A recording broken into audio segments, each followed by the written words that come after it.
I never imagined my parents could look at me with such cold hatred, especially not on Christmas Eve. Dad held out a worn suitcase, while Mom stood behind him, arms crossed her face, stone cold. "You're no longer welcome in this house, Shawn," Dad said, his voice cutting through the warm glow of our Denver home's Christmas tree. My sister Emma leaned against the doorframe, that familiar smirk spreading across her face, as she watched my world collapse. "Let's see how you manage out there," she said with a cruel laugh that echoed through the hallway where our family photos used to hang. The accusations hit me like a sledgehammer to the chest. Mom's voice shook with rage as she waved a stack of papers in front of my face. "We know about your meetings with Sports Zone Corporation, Shawn. We know you're planning to sell your grandfather's business the moment you inherit it." "What meetings? I've never even spoken to Sports Zone," I protested, but Dad's expression told me my words fell on deaf ears. Emma stepped forward, pulling out her phone to show what appeared to be email conversations between me and Sports Zone executives discussing the sale of Grandpa's sporting goods chain. The messages looked authentic, complete with my email signature and detailed financial projections. My stomach dropped as I realized how sophisticated this setup was. "Grandpa built Rocky Mountain Sports from nothing," Emma said, her voice dripping with false emotion. "He trusted you, Shawn. He believed you'd protect his legacy, but you're just like every other greedy 20-something who sees dollar signs instead of family history." I reached for the phone to examine the emails closer, but Emma yanked it away. "Don't touch it. We've already forwarded everything to our attorney." My mind raced back to Grandpa's funeral 2 years ago. He had pulled me aside that day, his weathered hands gripping mine as snow fell on the cemetery grounds. "The business will be yours when you turn 30, boy. I know you'll do right by it." His faith in me had meant everything, especially since Emma had always been jealous of our close relationship. "Those emails are fake," I shouted, but Mom cut me off. "Your grandfather's rolling in his grave knowing what you've become," she said, tears streaming down her cheeks. "We can't afford to lose the business, Shawn. Your father's been laid off for 6 months, and my cancer treatments have drained our savings. We need that business to survive, and we won't let you destroy it." The pieces clicked together with sickening clarity. Emma had orchestrated this entire scenario, feeding our parents' lies while they were vulnerable and desperate. She knew exactly how to manipulate their fears about money and family legacy. I looked around our living room, noticing for the first time that my belongings were missing from the shelves. The baseball trophies Grandpa had given me, the photos of our fishing trips, even the small wooden bear he had carved for my 16th birthday. Everything was gone. "Where are my things?" I asked quietly. "Donated," Emma replied with satisfaction. "We couldn't stand looking at reminders of your betrayal." Dad's face remained granite hard as he thrust the suitcase into my hands. "You have 10 minutes to pack whatever clothes you need. After that, you're trespassing." I climbed the stairs to my childhood bedroom, my legs feeling like lead. The room was completely empty, except for a small pile of clothes on the bare mattress. Even my high school graduation photo had been removed from the wall, leaving only a faded rectangular outline on the paint. As I stuffed clothes into the suitcase, I could hear Emma downstairs talking to our parents about protecting the family business and making the tough decisions. Her voice carried that same tone she had used as a child when convincing our parents that I had broken something she had actually destroyed herself. When I came back downstairs, Mom was sobbing into a tissue while Dad stood rigid by the front door. Emma watched me with those calculating eyes that had fooled everyone except Grandpa, who had always seen through her manipulations. "This is a mistake," I said one final time, but Dad opened the door, letting in a blast of frigid December air. "The only mistake was trusting you," he replied. I stepped out into the swirling snow, hearing the door slam behind me with the finality of a coffin closing.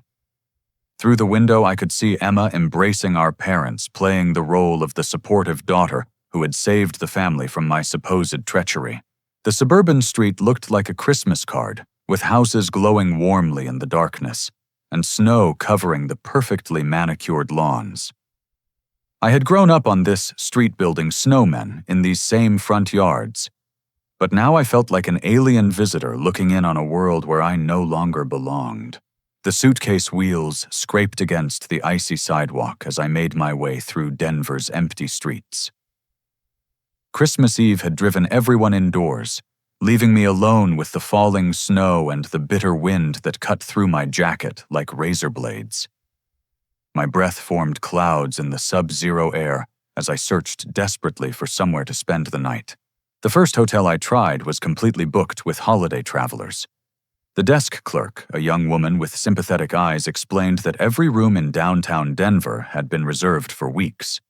She suggested a shelter, but when I called the number, she gave me an automated message informed me they had reached capacity and stopped accepting new arrivals at 6 o'clock. I tried calling my college roommate Jake, but his phone went straight to voicemail. He was probably skiing in Vail with his girlfriend's family. My coworker Marcus didn't answer either, likely celebrating with his extended family in Colorado Springs. Everyone I knew was wrapped up in their own Christmas celebrations, completely unreachable. By 11:30, my fingers were numb despite my gloves, and my toes felt like blocks of ice inside my boots. The temperature had dropped to 15 degrees below zero, and the wind chill made it feel even colder.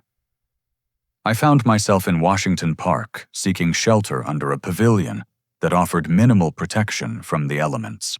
The park bench felt like a block of ice against my back as I sat down heavily, my suitcase beside me. The snow continued falling steadily, already accumulating on my shoulders and lap.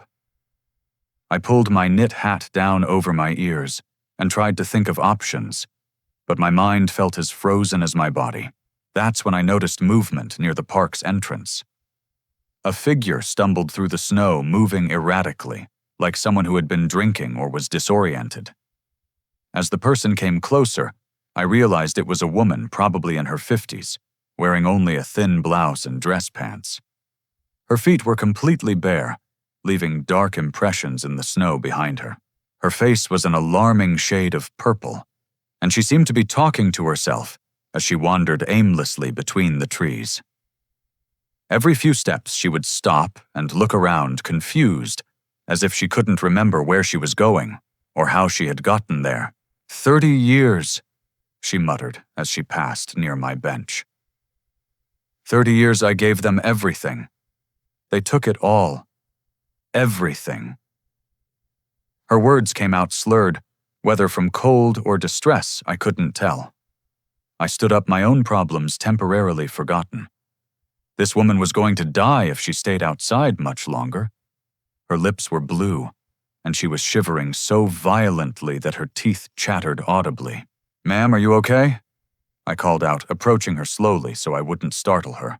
She turned toward me with unfocused eyes, as if she was having trouble processing my presence. "The company," she whispered. 40 years building the company. The board. They voted. Unanimous. Her words came in fragments, punctuated by violent shivers. I looked down at her bare feet, already seeing the early signs of frostbite on her toes. Without thinking, I sat down on the ground and began unlacing my winter boots. They were expensive hiking boots that Grandpa had given me for my last birthday, waterproof, and rated for temperatures well below zero. "Here, you need these more than I do," I said, holding them out to her. She stared at the boots as if they were alien objects, then looked up at my face with confusion. I can't." "Yes, you can," I said, gently kneeling down to help her step into them. They were too big for her feet, but they would provide crucial protection from the snow and cold. I also took off my heavy winter jacket, the one my parents had given me last Christmas, and draped it around her shoulders. The woman allowed me to help her with the boots and jacket, but she continued mumbling about the board meeting and losing everything. She seemed to be in shock, possibly from whatever had happened to her earlier, and definitely from the extreme cold exposure. "What's your name?" I asked, trying to ground her in reality. "Margaret," she said after a long pause. "Margaret, I think." Yes, Margaret. She looked at me with slightly more focus. You're giving me your coat, your shoes. Why, because you need them, I said simply. Do you have somewhere to go? Someone I can call? She shook her head slowly, then began walking away, still unsteady, but now protected from the worst of the cold. No one left to call, she said over her shoulder. They took everything. Everything. I watched her disappear into the swirling snow, my feet already going numb in just my thin socks. The cold attacked my body immediately, but I felt a warmth in my chest from having helped someone who was in even worse shape than I was. At least I had warm clothes in my suitcase. At least I had some money in my wallet. This Margaret woman seemed to have absolutely nothing. I returned to the bench and opened my suitcase, pulling on an extra pair of socks, and the only other shoes I had packed a pair of worn sneakers that would provide minimal protection against the snow. I also put on a second sweater, but without my jacket the cold was becoming dangerous quickly. As I sat there shivering, I wondered about Margaret's story. What kind of board meeting happens on Christmas Eve? What company would throw out someone who had given them 30 or 40 years? The business world could be ruthless, but there was something about her confusion and distress that suggested this was more than just a typical corporate restructuring. The snow continued falling harder, and I realized I might not survive the night if I stayed in the park. I needed to find shelter soon, or I would end up as confused and hypothermic as Margaret had been. But somehow, despite my desperate situation, I felt good about helping her. Grandpa had always taught me that character is measured by how you treat people when you gain nothing from it. I just hoped that kindness wouldn't end up costing me my life. I must have dozed off despite the cold, because the next thing I knew, the sound of car engines was pulling me back to consciousness. My entire body ached from the freezing temperatures, and my feet felt like they belonged to someone else. For a moment I thought I was dreaming. Headlights cut through the falling snow from multiple directions, creating an almost surreal scene in the empty park. One by one, black BMW sedans rolled into the parking area with the precision of a military convoy. I counted them as they arrived, 5, 10, 15, and finally 19 identical vehicles, all with tinted windows, that made it impossible to see inside. The engines shut off in unison, and for a moment the only sound was the wind whistling through the bare tree branches. Then car doors began opening, and men in dark suits emerged from the vehicles. They moved with purpose, spreading out to form a loose perimeter around the pavilion where I sat frozen on the bench. These weren't police officers or security guards. They wore expensive tailored suits under long wool coats, and their movement suggested military or private security training. Each man carried himself with the confidence of someone accustomed to power and potentially dangerous situations. My heart hammered against my ribs as I considered my options. I was outnumbered, trapped, and had no idea what these people wanted with me. Maybe they thought I was someone else, or perhaps I had wandered into some kind of illegal meeting. The paranoid part of my mind wondered if Emma had somehow arranged this, though that seemed impossible even for her manipulative skills. One of the SUV's rear doors opened, and a familiar figure stepped out. It was Margaret, the woman I had helped earlier, but she looked completely transformed. Gone was the confused, hypothermic person stumbling through the snow. This Margaret stood tall and confident, wearing an elegant business suit and my hiking boots, which somehow looked perfectly appropriate on her feet now. She walked toward me with the bearing of someone accustomed to commanding rooms full of powerful people. Her face, no longer purple from cold exposure, showed intelligence and determination.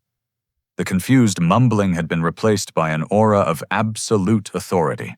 Behind her walked a younger woman in a sharp business suit, carrying a leather portfolio and speaking quietly into a Bluetooth headset.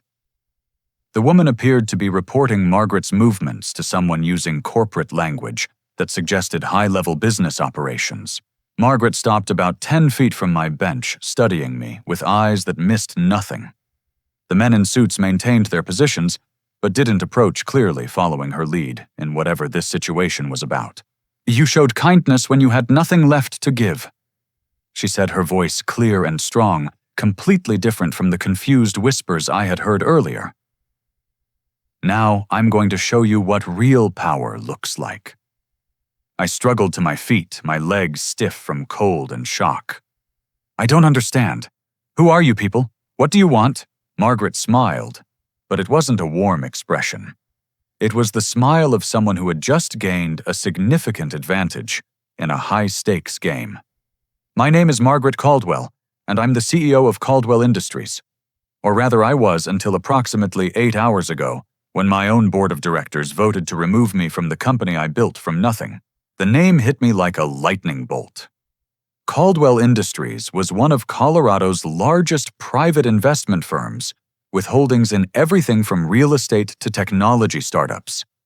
I had read about Margaret Caldwell in business magazines, though the photos must have been old because she looked different in person. "You're Margaret Caldwell," I stammered. "But you seemed confused, disoriented, in shock." She nodded. "I was all of those things. When you spend 40 years building something only to have it stolen from you in a boardroom on Christmas Eve, it tends to affect your thinking. I wandered out of that meeting and into the worst blizzard Denver has seen in years, wearing nothing but my business clothes. The woman with the portfolio approached and whispered something in Margaret's ear. Margaret nodded and continued speaking to me. I lost my shoes somewhere between the office building and this park. Hypothermia was setting in, and I was becoming dangerously confused. In another hour, I would have been found dead in the snow. But you gave me your boots and your jacket when you had every reason to protect yourself first." I looked around at the 19 BMW sedans and the team of obviously expensive security personnel. "So this is what happens when you cross someone who has spent 4 decades building relationships, accumulating favors, and learning where all the bodies are buried in Colorado's business community," Margaret replied. "My board thought they could push me out because they assumed I would go quietly. They were wrong." One of the suited men approached and handed Margaret a thick manila folder. She opened it and showed me photographs of what appeared to be a corporate boardroom meeting with people I didn't recognize, sitting around a massive conference table. These photos were taken 3 hours ago at an emergency board meeting called by my former business partner, Bradley Hutchinson. The same Bradley Hutchinson who convinced my board to vote me out this afternoon. The same Bradley Hutchinson who, according to my sources, has been meeting regularly with your sister Emma. The bottom dropped out of my stomach. "My sister? How do you know about Emma?" Margaret's assistant handed her a second folder, this one containing surveillance photos of Emma sitting across from a distinguished older man at what looked like an upscale restaurant. The timestamp showed the photos were taken just 3 days ago.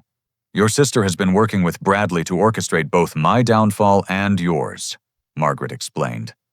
"He wants to acquire both my investment firm and your grandfather's sporting goods business to create a retail and investment empire across the Mountain West. Emma was supposed to eliminate you from inheritance consideration, while Bradley eliminated me from my own company. I felt like I was falling down a rabbit hole into some kind of corporate thriller." "This is insane. Emma's not smart enough to pull off something like this." Margaret raised an eyebrow. "Intelligence and cunning are 2 very different things. Your sister may not be brilliant, but she's cunning enough to recognize an opportunity when Bradley Hutchinson offered her millions of dollars and an executive position in exchange for getting you out of the picture." The pieces were starting to fit together in my mind, but the scope of the conspiracy seemed almost unbelievable. "Why are you telling me this? What do you want from me?" "I want the same thing you do," Margaret replied. "I want justice. I want my life's work back, and I want the people who tried to destroy both of us to pay for what they've done. The difference is I have resources they don't know about, and they've made the mistake of underestimating both of us." She gestured to the men surrounding us. "These gentlemen work for a private security firm that I've been using for 20 years. They're loyal to me, not to Caldwell Industries, and they're very good at uncovering information that people would prefer to keep hidden." One of the security team leaders approached and handed Margaret what appeared to be a legal document. She scanned it quickly and her smile became genuinely pleased for the first time since she had arrived. "It seems Bradley and your sister have been even busier than we thought," she said. "My team has uncovered some very interesting financial irregularities in Bradley's management of company funds, along with evidence that your sister has been paid substantial consulting fees for services that were never actually performed." I was still struggling to process everything. "Assuming this is all true, what happens now? I'm homeless. My family hates me, and I don't have any way to fight back against whatever scheme they've put together." Margaret closed the folders and handed them back to her assistant. "That's where you're wrong. You're not powerless, and you're definitely not alone anymore. You showed compassion to a stranger when you had every reason to focus only on yourself. That tells me everything I need to know about your character." She looked up at the falling snow, then back at my face. "Bradley Hutchinson destroyed my life tonight, but he also made a critical error. He assumed that money and corporate connections were the only forms of power that mattered. He forgot about loyalty, determination, and the kind of justice that comes when good people decide they've had enough." The assistant approached again and whispered urgently in Margaret's ear. Margaret's expression became focused and intense. "It seems your family is expecting a visit from Bradley tomorrow morning to finalize the business acquisition," she said. "They think you're out of the picture permanently, and they're planning to sign papers that will transfer your grandfather's legacy to Bradley's corporate empire." She turned to face me directly, and I could see the steel determination that had built her business empire over 4 decades. "Tomorrow is Christmas morning, and I think it's time Bradley Hutchinson and your sister Emma learned what it really costs to betray people who trust them."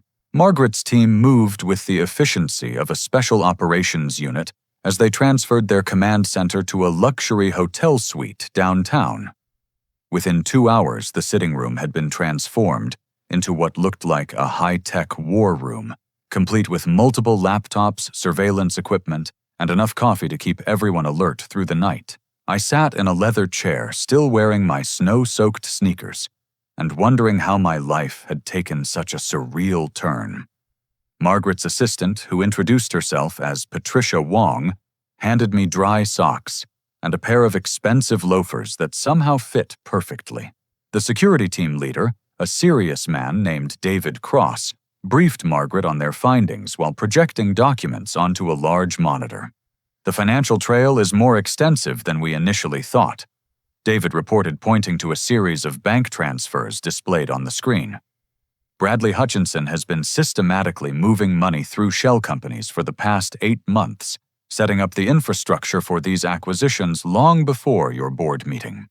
Margaret leaned forward, studying the financial data with the focus of someone who had spent decades analyzing investment opportunities.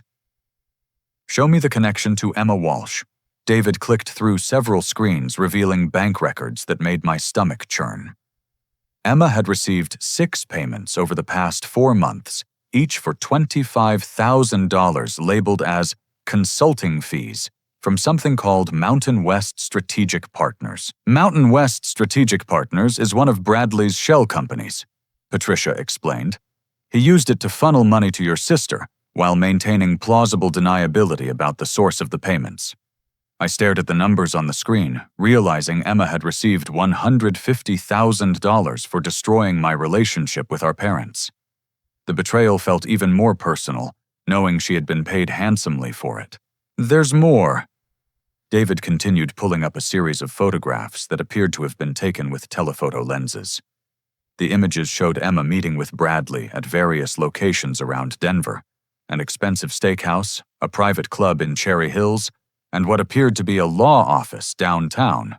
"These meetings have been taking place every 2 weeks since September," Patricia noted. "Our investigators also found email communications between them discussing timeline requirements for neutralizing family obstacles and ensuring smooth acquisition procedures." Margaret stood up and began pacing her mind, clearly working through the implications. "What about the forged emails Emma used to convince their parents?"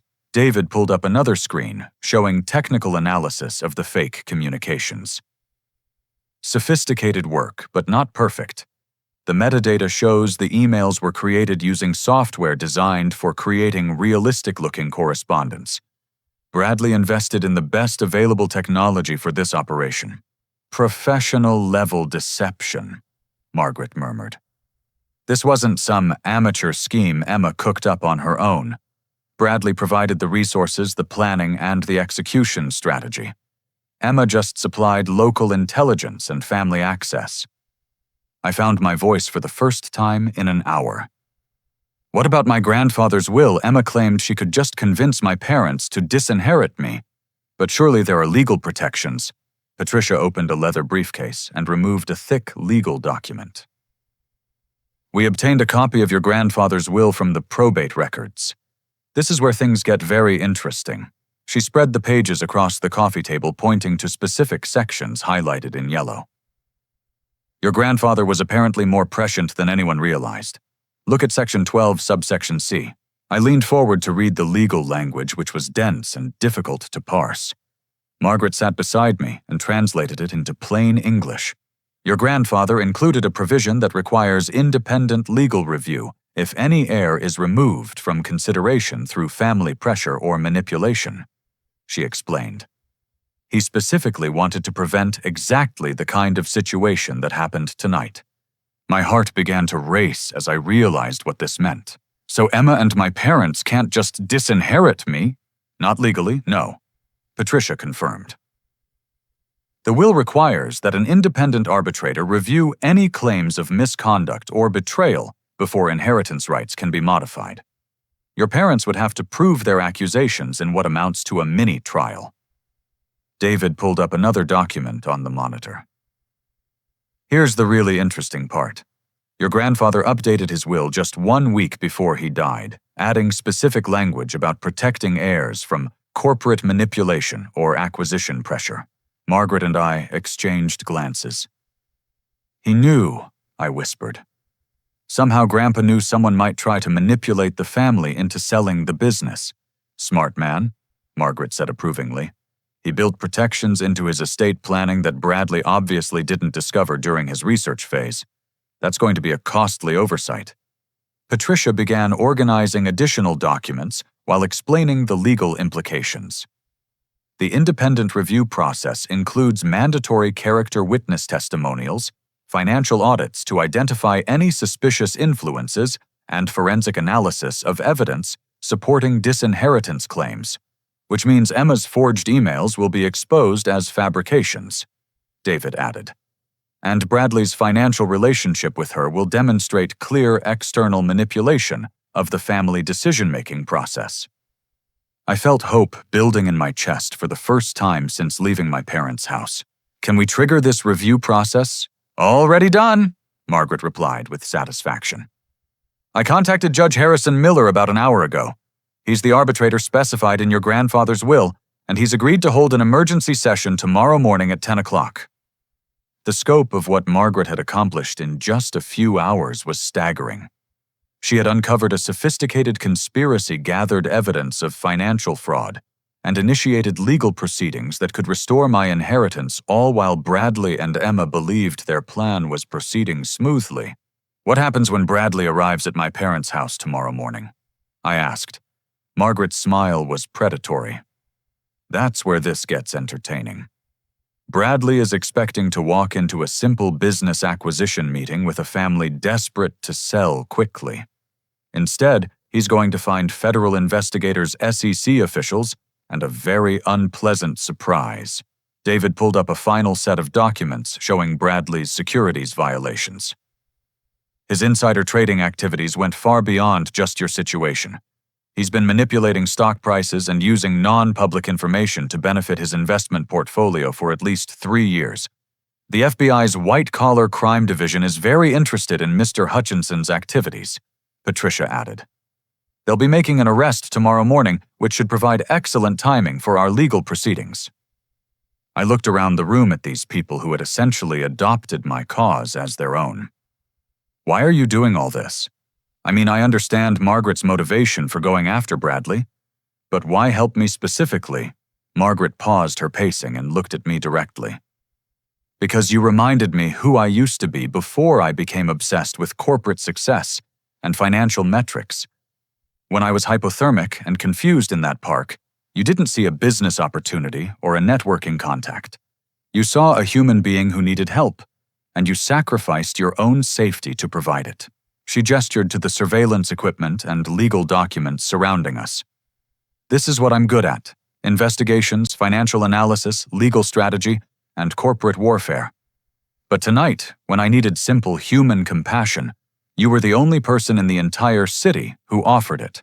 David began shutting down the computer systems as dawn approached outside the hotel windows. We should get some rest before tomorrow's proceedings.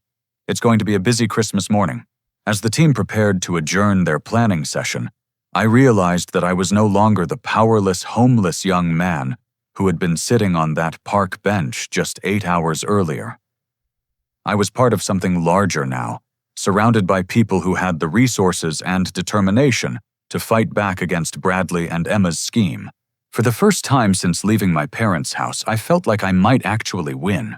Margaret insisted I stay in the hotel suite's second bedroom, rather than trying to find other accommodations for the remaining hours before dawn. I slept fitfully, alternating between exhaustion and adrenaline, as my mind processed everything I had learned about the conspiracy against both Margaret and myself. When I woke up at 7 in the morning, the main room was already bustling with activity.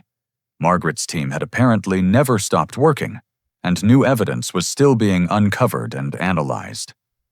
Patricia greeted me with fresh coffee and a folder containing what she described as the most important discoveries of the night. Judge Miller's office called an hour ago, Patricia reported as I settled into a chair with my coffee. He's reviewed the preliminary evidence and agreed that there are sufficient grounds for an emergency arbitration hearing. Your parents have been notified and are required to attend at 10 o'clock. Margaret emerged from a phone call with her legal team, her expression showing both satisfaction and determination. Bradley's securities violations are more extensive than we initially realized. The SEC investigators spent the night reviewing trading records that David's team provided, and they've found a pattern of illegal activity going back 5 years.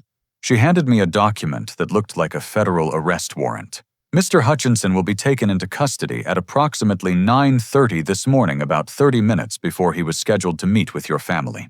I studied the warrant, still having trouble believing this was all real. What charges? Securities fraud, insider trading, market manipulation, and conspiracy. Patricia listed. The evidence David's team gathered provided the missing pieces that federal investigators needed to build their case. David Cross joined our conversation carrying a laptop and wearing the satisfied expression of someone who had just completed a complex mission successfully. We also uncovered the technical details of how Bradley's team created the forged emails that convinced your parents you were planning to sell the business. He opened the laptop and showed me forensic analysis that was far beyond my understanding. But the conclusion was clear. The emails Emma had shown my parents were sophisticated fabrications, created using professional-grade deception software. The metadata embedded in these files proves they were created last week, not months ago, as Emma claimed, David explained. More importantly, they were created on a computer registered to Mountain West Strategic Partners Bradley's shell company. Margaret reviewed additional papers that Patricia had organized. Judge Miller will have access to all this evidence during the arbitration hearing. Your parents will be required to present their case for disinheriting you, which means they'll have to submit Emma's evidence for examination. And when the evidence is exposed as fake, I asked, your inheritance is restored immediately, and Emma faces potential criminal charges for fraud and conspiracy, Patricia replied. Judge Miller doesn't tolerate attempts to manipulate his proceedings, especially when elderly family members are being deceived.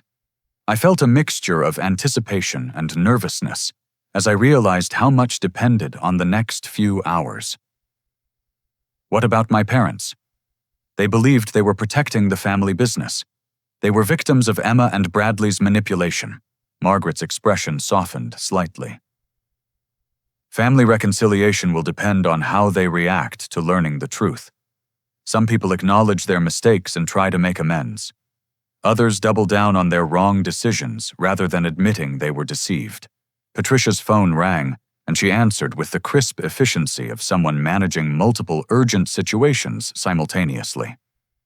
After a brief conversation, she hung up and turned to Margaret with news. "The federal agents are in position at your parents' house," she reported.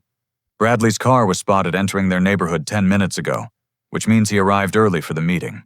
Margaret stood up and began gathering her materials. "Perfect timing. Let's head to the courthouse. I want to be there when Judge Miller calls the session to order." The drive to the courthouse felt surreal as I sat in the back of Margaret's luxury sedan, watching familiar Denver neighborhoods pass by on Christmas morning. The streets were mostly empty, except for the occasional family heading to church or children playing with new Christmas presents in their front yards.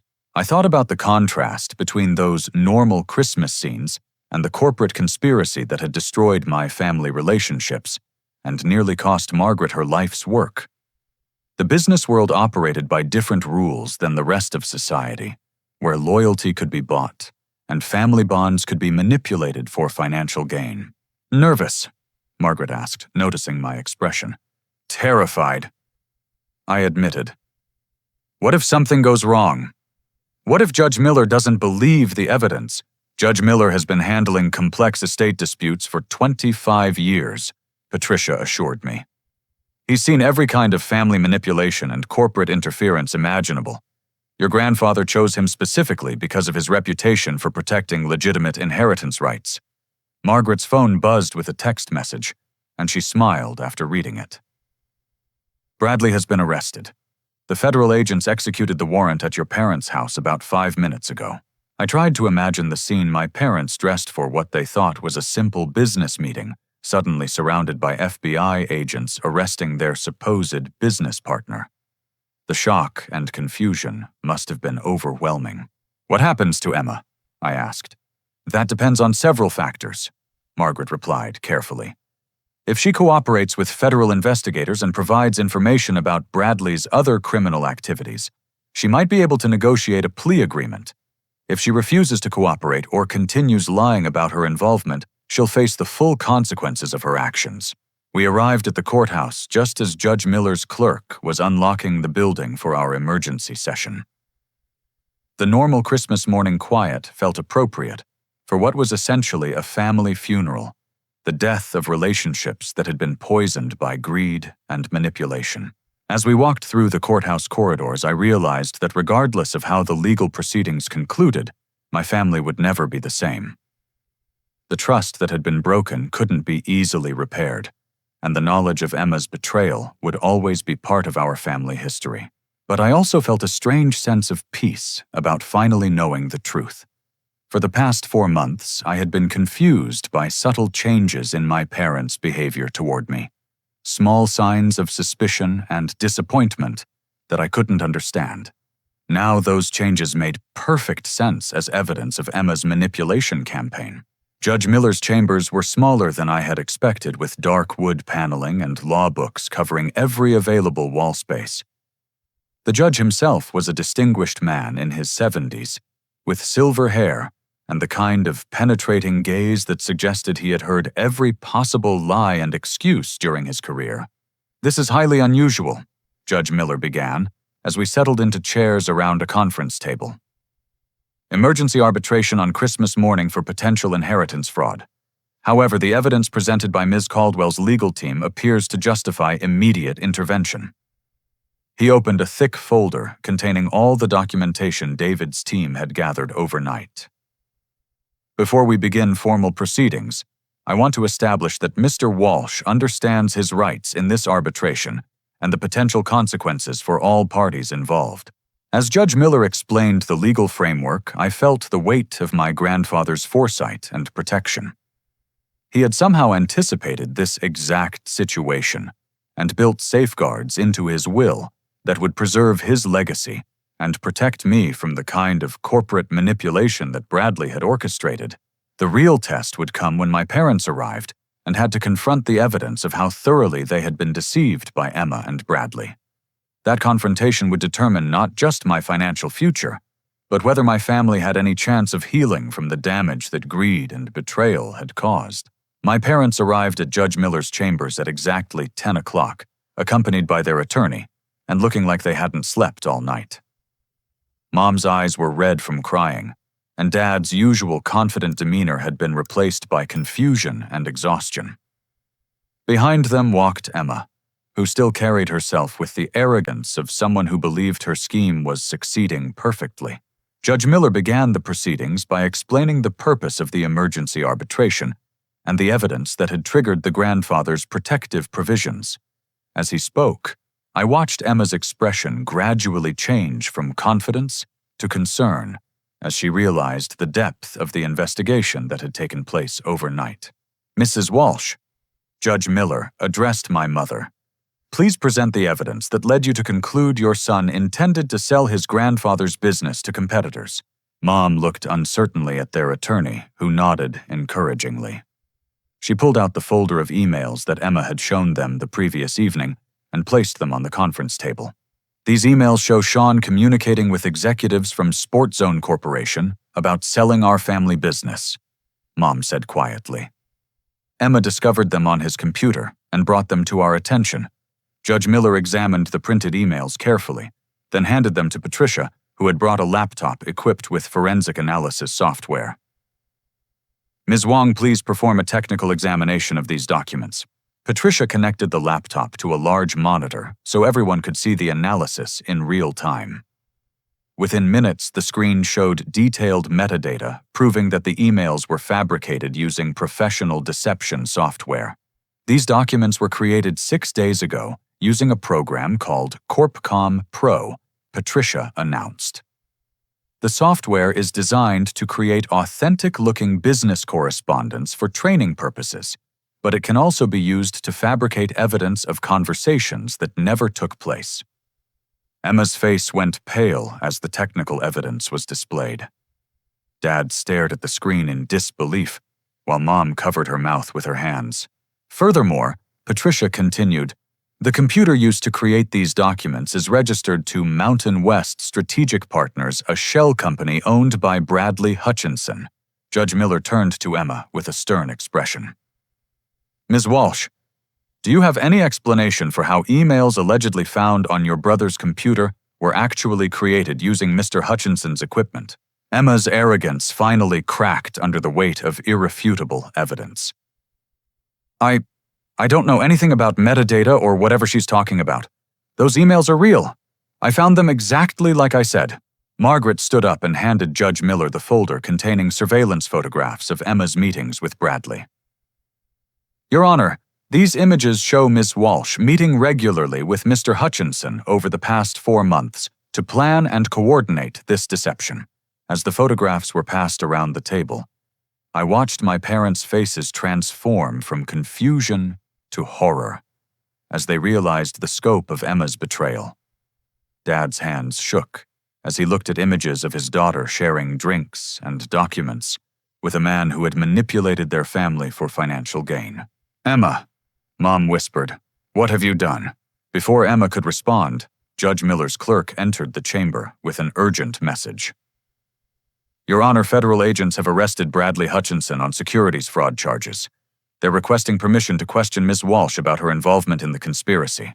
Emma finally broke completely, tears streaming down her face as the reality of her situation became clear. "I needed the money. Do you know how much debt I have? Student loans, credit cards, my mortgage? Bradley offered me a way out, and all I had to do was convince you that Shawn was planning to sell the business." "How much did he pay you?" Dad asked quietly. $150,000. Emma sobbed.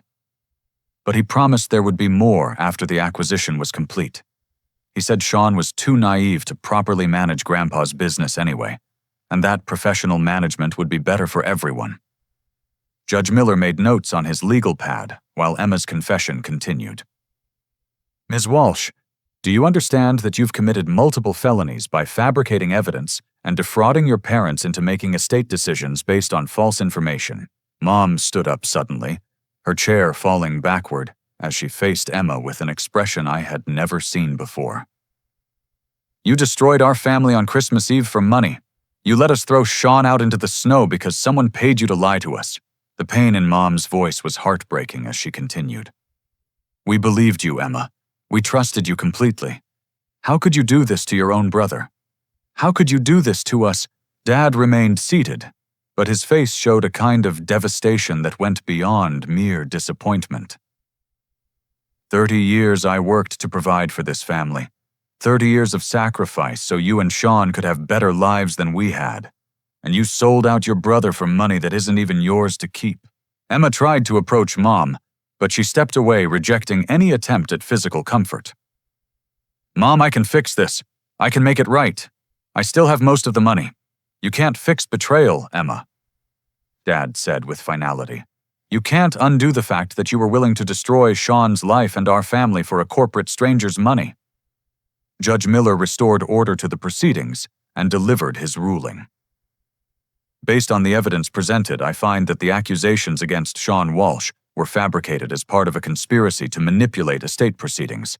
Mr. Walsh's inheritance rights are fully restored, and I'm recommending that Ms. Walsh face criminal charges for her role in this fraud."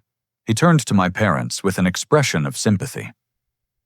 "Mr. and Mrs. Walsh, you were victims of sophisticated manipulation designed to exploit your trust in your daughter and your fears about family financial security.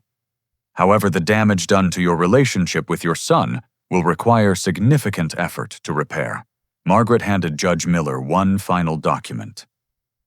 "Your Honor, there's one more revelation that the family should be aware of. Mr. Walsh's grandfather secretly expanded the business into online retail over the past 3 years, significantly increasing its value beyond what anyone realized. Patricia displayed financial records on the monitor showing that Grandpa's business was worth nearly 3 times what the family had estimated. The sporting goods stores were always profitable, but the e-commerce expansion has made the business one of Colorado's most successful retail operations." Dad stared at the numbers in amazement. "He never told us about any expansion. We thought it was just the physical stores. Your father was protecting the business from exactly this kind of corporate predation," Judge Miller explained. "He understood that knowledge of the true value would make the company a more attractive acquisition target. As the legal proceedings concluded, I found myself looking at my parents and Emma with a mixture of sadness and relief. The truth had been revealed, justice was being served, but the cost to our family relationships was devastating. Emma would face criminal charges and probably prison time. My parents had learned that one of their children was capable of betraying the entire family for money, and I had gained my inheritance while losing the illusion that family bonds were unbreakable. But there was also hope in Judge Miller's final words. Family healing is possible when people acknowledge their mistakes and commit to rebuilding trust through consistent actions over time. The legal issues are resolved, but the human relationships will require much more work. As we left the courthouse on Christmas morning, I realized that sometimes justice feels less like victory and more like the end of one painful chapter and the beginning of a very long process of figuring out what comes next. 6 months later, I stood in the conference room of what had once been Caldwell Industries, now renamed Caldwell Walsh Community Investment Partners, reviewing plans for our latest project. Margaret had successfully regained control of her company after Bradley's arrest and the exposure of his illegal activities, and she had offered me a position as Director of Community Development Programs. The view from the 42nd floor showed Denver stretching toward the mountains, the same mountains where Grandpa had taught me to fish and camp during summers when I was growing up. Those lessons about patience, preparation, and treating others with respect had served me better than he probably ever imagined they would. The winter shelter construction is ahead of schedule.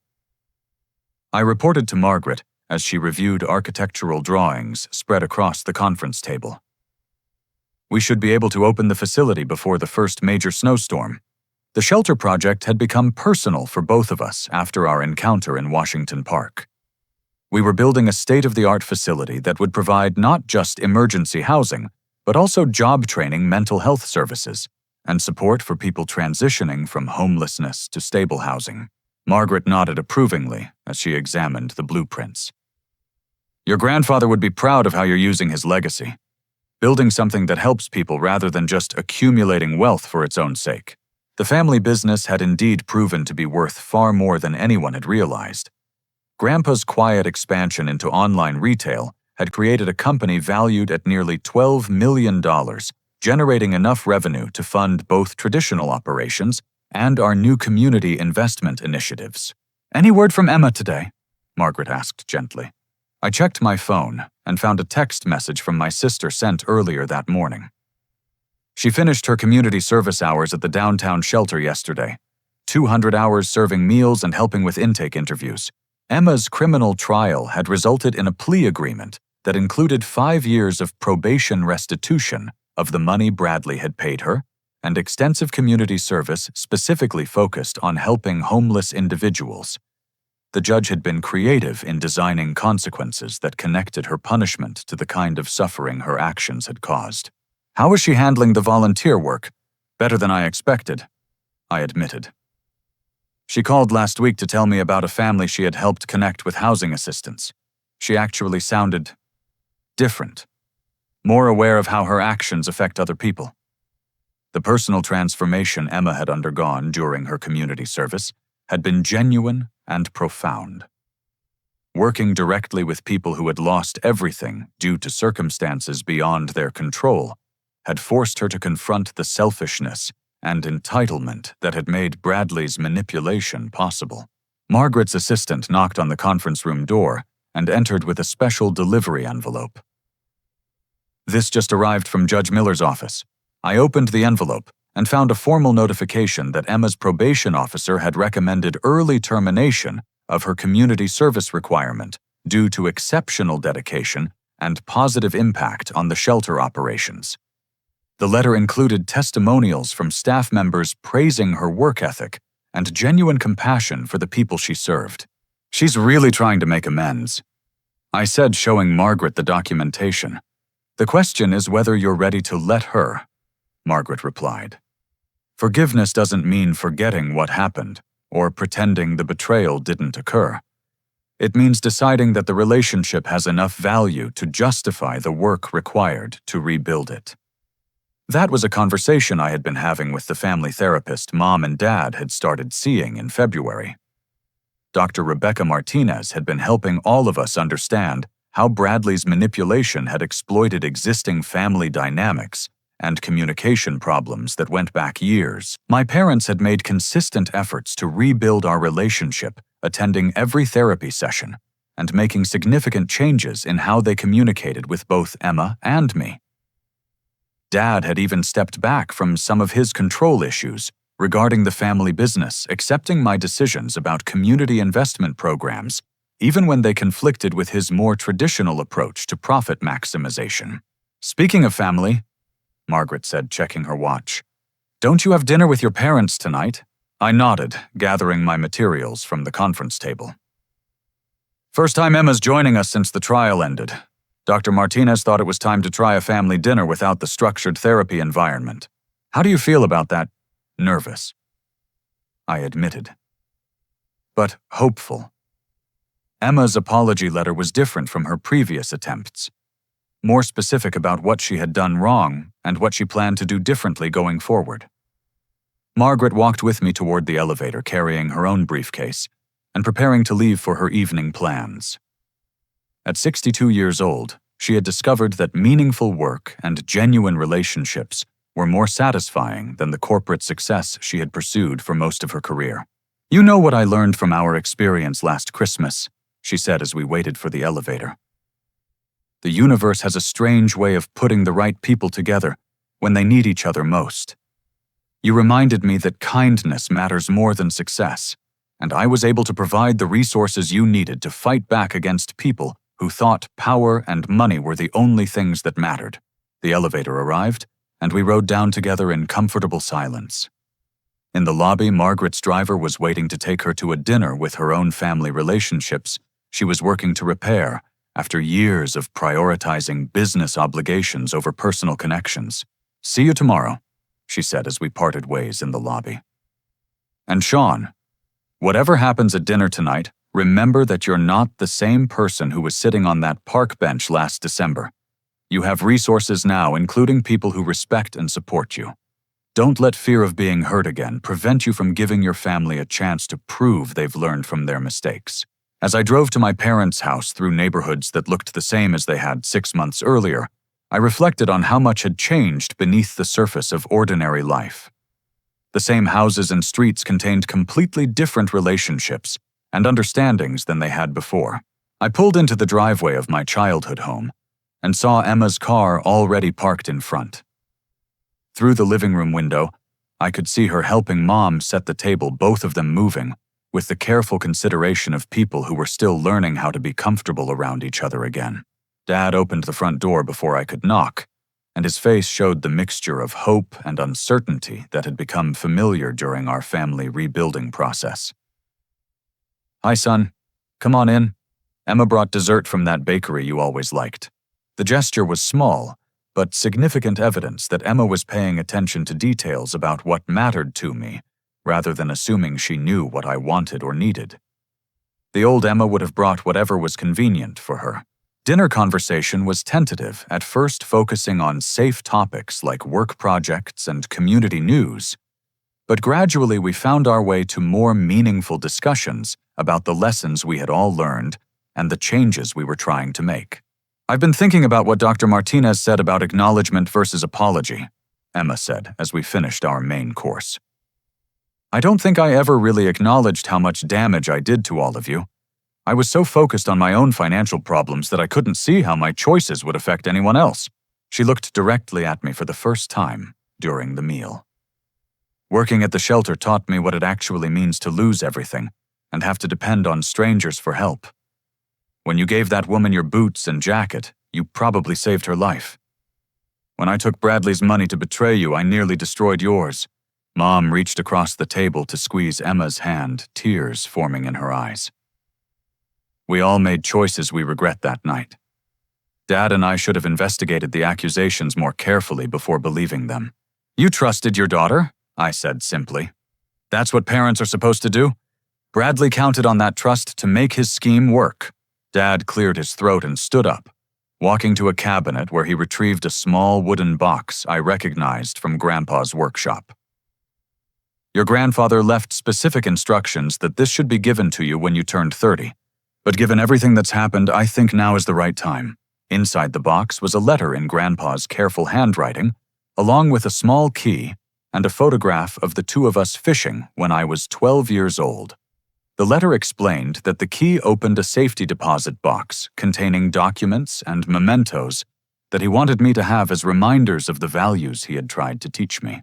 "He wrote this letter the week before he died," Dad said quietly. "He was worried that success might change you, or that someone might try to manipulate you away from the principles he thought were important." I read the letter aloud, Grandpa's voice coming through clearly in words that seemed written specifically for the challenges I had faced. "Money and business success are tools, not goals. Use them to take care of people and build something meaningful. Remember that character is measured by how you treat people when you gain nothing from it. Trust carefully, forgive generously, and never let anyone convince you that family loyalty can be bought or sold." The evening ended with all four of us sitting on the living room couch, looking at old photographs and sharing memories of Grandpa that we hadn't talked about in years. The healing process wasn't complete, and there would be more difficult conversations ahead, but we had taken the first genuine steps toward rebuilding our family relationships. As I drove home that night, I thought about the question Margaret had asked me, whether I was ready to let Emma earn back my trust. The answer was yes, but with conditions and boundaries that protected both of us from repeating the mistakes that had nearly destroyed our family. Sometimes the greatest victory isn't defeating your enemies, but finding the wisdom to rebuild relationships that are worth saving, while having the strength to walk away from those that aren't. Christmas Eve had taught me the difference between family bonds based on obligation and those based on genuine love and respect. The next morning, I returned to the office with renewed energy for the work Margaret and I were building together. We had scheduled meetings with city officials about expanding our shelter programs and interviews with candidates for our new job training initiatives. But first, I wanted to ask you something that connects to everything I've shared about my journey from betrayal to redemption. When you've faced your own moments of crisis or betrayal, who showed up to help you when you needed it most? And perhaps more importantly, how did those experiences change your understanding of what really matters in life? I've learned that sometimes the worst things that happen to us create opportunities for the best things to enter our lives. That barefoot woman in the park taught me that kindness creates connections that can transform both the giver and the receiver in ways we never could have imagined. If this story resonated with you, please take a moment to like this video and share it with someone who might need to hear about the power of choosing compassion over self-interest. Subscribe to the channel if you want to hear more stories about ordinary people discovering extraordinary strength when they need it most. Thank you for spending this time with me, and I hope your own journey leads you toward the kind of unexpected connections that remind us all what it truly means to be human. Remember that every act of kindness creates ripples that extend far beyond what we can see, and sometimes those ripples come back to us as waves of blessing when we need them most.